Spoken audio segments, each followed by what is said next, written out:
И сега е време за гости, време во кое се нурнуваме во светот на книгите, каде секогаш е убаво да подзастанеме и да се информираме што е најново. А најново, најтазе синокешната промоција на романот Урна, полна сеќавања, полна ветувања со авторката Габриела Давидовска-Баниче, нешто кое што верувам ќе го задржи вашето внимание. Габи, добро утро. Добро утро. Добро ни дојде во Македонија. Благодарам. Јас во Македонија доаѓам еднаш годишно на само неколку дена и ги посетувам сите драги. Телевизија Алфа ми е една од драгите, една домаќинска куќа, една пријателска куќа и ми стана традиција да сум кај вас. Се радувам што е секогаш така. кога доаѓам. И ти си една од нашите драги гостинки, македонки кои живеат надвор од својата земја, но секогаш со во срцето ја носат Македонија и секогаш она што го творат покрај јазикот кај што живеат и на македонски јазик. И не случајно овој роман кој вчера вечер ја доживеа својата промоција и светлина на денот е финансиран од хрватската влада, така нели? Како се случи ова? Се случи како што зборувавме минатата година. Јас сум член на Македонско друштво Свети Кирил и Методи од Пула, кое спаѓа под заедницата на македонци во Република Хрватска. На нивен предлог беше понудено во заедницата на македонците и помина, го одобрија. И затоа што секоја година хрватската влада од буџетот издвојува средства за малцинствата, добивме финансии преку Советот за национални малцинства, добивме финансии за печатење на романот. Романот е печатен во Загреб и јас сум навистина и горда, и среќна, и навистина се чувствувам посебно. Да можам да ја промовирам мојата земја, на мојот јазик, да пишувам за мојот народ, а тоа да го isfinansira и да го печати еден друг народ и една друга земја, која исто така е моја, ама јас сепак овде настапувам како македонка. Браво. Секоја чест за заложбата и за поддршката што ја имаш таму. Ова е твој 6-ти роман, така нели вкупно? Каква порака ќе ни распакува Урната полна ветувања? Ќе ни распакува порака дека ќе ни распакува и убави пораки, ама една порака нема да е убава, а тоа е дека не е до нас. Ние можеме да бидеме добри, ние можеме на луѓето да им дадеме и многу и премногу, ама тоа не значи дека ќе ни биде назад вратено. Не значи. И тогаш доживуваме трауми, и тогаш доживуваме повлекувања, а тогаш доживуваме да нашиот живот продолжи, ама веќе сопрене. Тоа е пораката. Романот се случува во две времења, денешно време, како последица на оно што се случувало пред 22 години. Се враќам, во една глава сум таму, во друга глава сум ваму, за да ги поврзам работите. Се работи, романот е романса за еден љубовен пар, од кој што едниот е веќе, едната личност е веќе почината. Насловот Урна на нашево поднебје, не знам колку е познат, Јадор живеев тука, не ми беше многу познат, ама како сум близко до Италија, се употребува кремирање после смртта. И тоа е пракса, нели во некои земји е пракса, едноставно после нашата смрт се кремираат луѓето. Така е, пракса е на исток, например во Индија. Јас како дете прв пат го видов тоа на телевизија, кога беше кремирана една личност, ама во Италија се практикува. И тогаш пепелта или се разнесува на ветерот, или се става во урна. Во нашиот случај пепелта е ставена во урна и втората личност од овој љубовен пар, преживеаната наша главна личност, не се одвојува од урната. Меѓутоа, урната крие една тајна, која што пред самиот крај на романот ја откривам. Јас така ги правам сите мои романи, мене така би ми било занимливо. Јас пишувам на прво место за себе, онака како на мене би ми се допаѓал крајот, така да го водам читателот на една страна и одеднаш го свртувам на друга, кај што не се надевал. Така. Двајца од нашите гледачи ќе ја добијат Урната полна ветувања, оние кои што ќе го бираат телефонскиот број познат добро вам на сите во режијата, значи нема да можеме да ве вклучиме затоа што им ни е кратко времето за разговор. Значи првите двајца добиваат по една урна, а третиот гледач кој што ќе има можност да се вклучи ќе добие еден од постарите романи, така нели? Што ќе биде тоа? Тоа ќе биде романот печатен на хрватски јазик. У свему најболја животиња. Значи, моите романи се два на македонски, Мајка од магла и Умрев за доживеам, кои се наоѓаат во издавачка куќа Збори, може таму да се обезбедат. Два во издавачка куќа Редак од Сплит, У свему најболја животиња и Храбра кукавица. Ова е третиот роман на македонски јазик, кој што рековме е печатен во Хрватска. Еден роман е печатен во Италија на италијански јазик, издавачка куќа Абра Букс од Виченца, и два од овие вкупно 6 преведени се на англиски и постирани се на Амазон. Секоја чест на вистина. Рековме, во Скопје може да се набават во збор. Така нели? По старите романи, двата постари македонски романи, овој последниот исклучиво преку мене, преку моите друштвени мрежи. Да, значи и социјални медиуми и онлайн претпоставувам дека ќе можат да си го набават. Вчера беше промоцијата во Куманово. Така нели? Кажи ни како помина. За жал не можеме да презентираме од фотографиите. Јас ги добив но многу доцна за да можеме да ви споделиме и да видите каква убава атмосфера беше, но еве дека ти ќе ни ја пренесеш со збор. Жал ми е, ама и ние многу доцна завршивме и секако, после секоја промоција си имаме афтер парти, завршивме надвор. Промоцијата немам зборови, значи јас за тоа и ги правам. Не на прво место за да ја промовирам книгата. Тоа е на второ место. На прво место јас доаѓам кратко во Македонија. Таа вечер си ги собирам сите роднини, пријатели, познаници и непознати луѓе идат нормално. И тоа на нас ни е вечер на гушки, на љубов. Луѓево прекрасни, кога ќе ги погледнеш онака пред тебе, те гледаат, чекаат што ќе им кажеш, а не сме се виделе цела година. Значи прекрасно, прекрасна промоција. Имавме на моје барање, имавме точка на фолклорно друштво од Куманово, пресладки дечиња, помали, поголеми, секакви, преубава наша македонска атмосфера. Си имавме и нормално музика пред и после, нормално наша музика, синтезис, Тоше, Давид Темелков со Моја Македонија и ни беше многу убаво на сите. Верувам дека на сите ни беше многу убаво. Одлично. Како што ниваш и порано кажано кога ни гостуваше, ти си многу активна таму во Хрватска и си една од оние кои што секогаш кога има простор нешто да се организира на македонски јазик или во македонски амбиент, ти си меѓу првите. Колку ве има македонци во тој регион каде ти живееш? Ти живееш во Ровин. Јас живеам во Ровин. Нашето друштво Свети Кирил и Методи се наоѓа во Пула. Колку да има во тој регион, јас не сум по некои бројки, таа информација сигурно некоја има, јас за жал ја немам.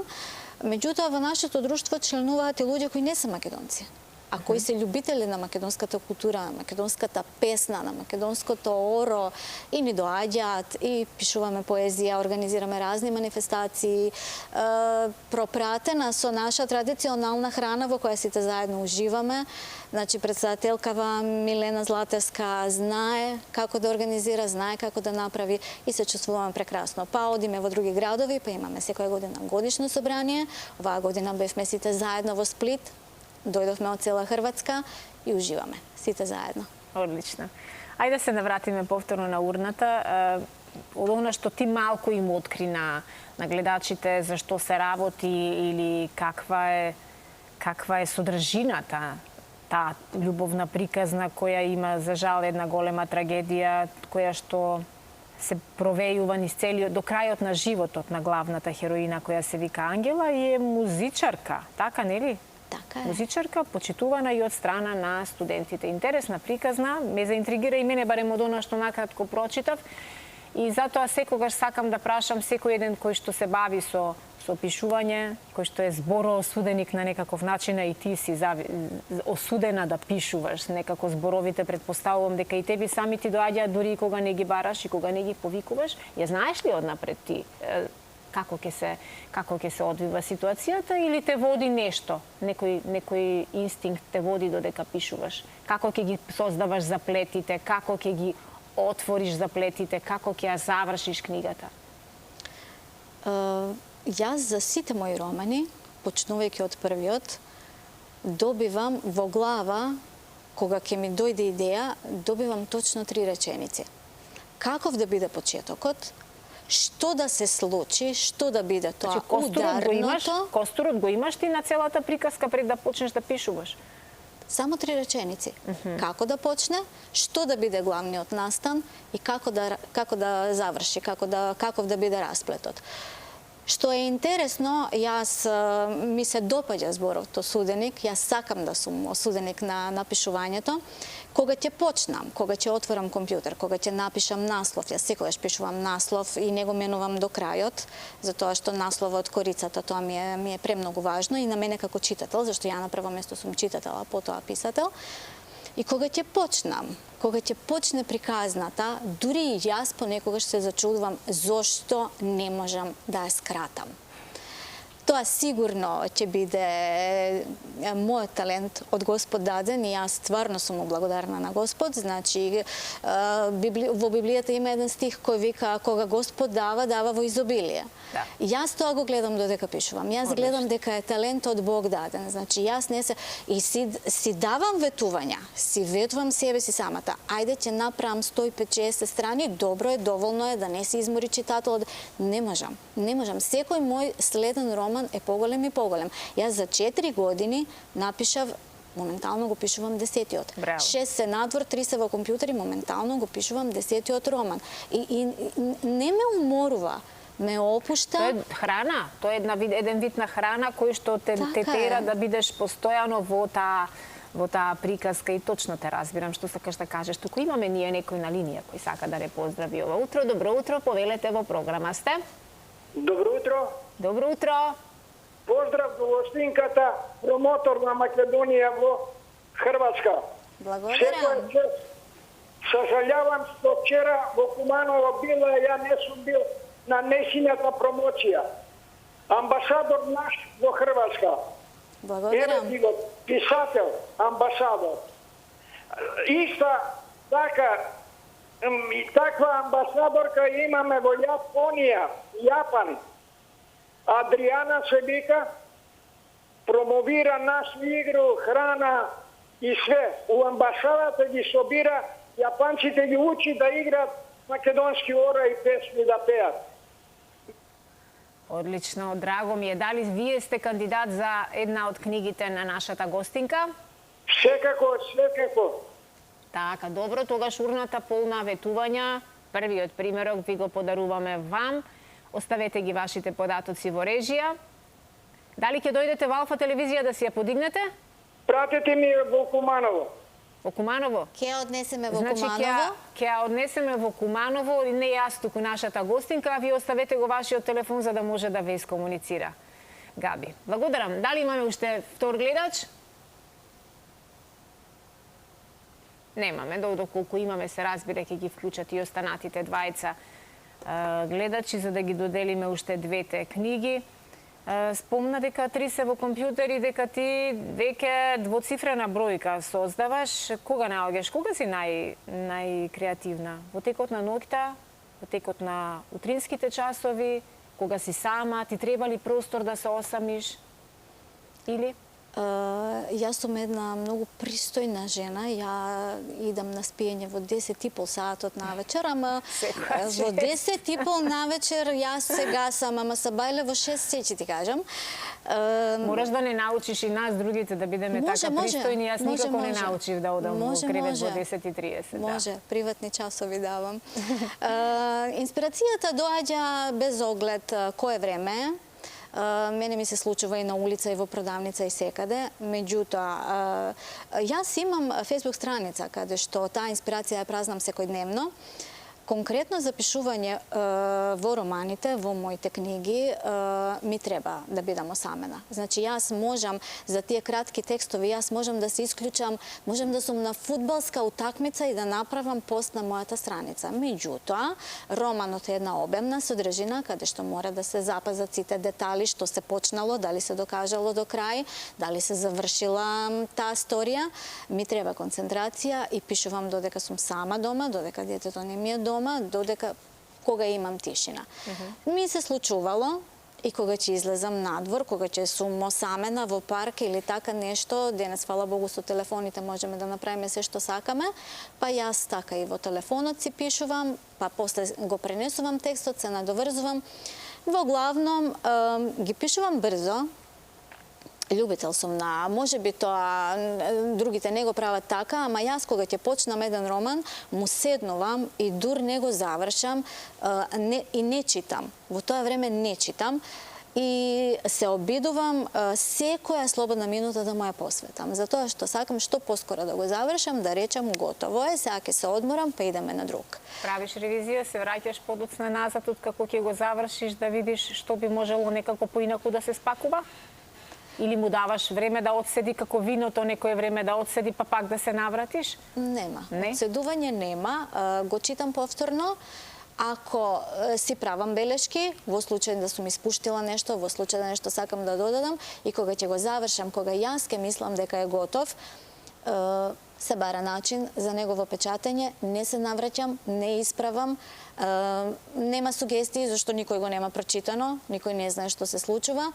И некако сум тврдоглава во тоа. Значи, јас која бев читател, не ми беше секогаш драго како завршил романот, зошто не завршил вака. Јас сега сум писател и моите романи ќе завршуваат и содржината ќе биде онака како што јас сакам. Така да не примам премногу мешање во содржините, примам секако совети и критики за кориците, тука не сум стручњак. Јас сакам да ми има дебела врска со содржината внатре. Еве, ова, например, романот не се случува во прекрасната италијанска област Тоскана и секако дека имаме Тоскана на сликата. Ама тука не сум многу стручна, тука прашувам, тука се распрашувам, што се однесува. Тука се има други компетентни, така? Така е. Времето ни е при крај, само би те прашала кога следен пат ќе дојдеш во Македонија, спомена на почетокот дека еднаш годишно си тука. Ти ја храни ли душата тоа еднаш или имаш потреба од повеќе? Нормално, дека многу ми ја храни душата. Јас само би сакала да кажам, ние се зборевме пред да се вклучиме, дека, еве, уште еднаш да повторам, издавачот е Заедницата на македонци во Република Хрватска, финансирано од владата на Република Хрватска преку Советот за национални малцинства. А што се однесува до Македонија, јас тоа секогаш го кажувам каде и да сум, тоа е мое правило, значи не можеш да сакаш нити една туѓа земја ако не си ја сакаш сопствената. Мене никој не може да ме убеди, ако е од надвор од Македонија, да ми каже дека ја сака Македонија, ако не си ја сака сопствената земја. Сите мора да си го почитуваме прво своето. Јас сум хрватски државјанин, тоа е вистина. Јас во Хрватска имам и текако, и повластици, и јас таму живеам. Значи, Хрватска е мојот втор дом и јас ја сакам, ама не може никогаш да ми ја замени Македонија. Колку и да е лиепа наша, мене нашава најубава ми е. И секогаш ми го полни срцето и многу ми е драго што сум член на друштвото, каде што облекуваме носи, каде што негуваме традиција. Може би не секој ден, ама се провејува таа носталгија, таа тага за родната земја, знае да биде присутна понекогаш и да биде силна. Така е. Носталгијата, баш вчера ме праша на промоцијата, ја реков дека не ја ни оставив, јас ја однесов со мене. Меѓутоа, Македонија е едно име истетовирано на моето срце и не можам ја надвор од тоа и секогаш ќе остане така. Јас знам дека некои работи не се како што јас би сакала да бидат. Меѓутоа, кој што на моето дете му викам, биди добар човек, ама и да не си, и да си најлошиот на светот, ти си мој. Јас за секогаш ќе останам твоја мајка. Така и со Македонија. Каква и да е, моја е. И мене многу работи не ми се допаѓаат, ама моја е. И јас не се срамам од неа. Може би се срамам од работите кои се случуваат од Македонија, никогаш. Точно. Ти благодарам многу што ова утро не подсети за тоа колку е важно да си ја сакаме својата земја и тоа да го правиме со цело срце. Посакувам сите романи кои се во твојот компјутер наскоро да доживеат светлина на денот и повторно да ни дојдеш со повод овде, каде што се чувствуваш и ти како дома, и ние те чувствуваме како наша, како дел од нас. Останатите двајца гледачи, значи уште една урна и уште еден од постарите романи. Верувам дека веќе во режијата се имаат јавено двајца гледачи, ќе ги доделиме и можете да си ги подигнете во рок од 2 недели тука во просториите на Алфа телевизија, додека првиот роман оди во Куманово и ќе го добие директно гледачот од авторката.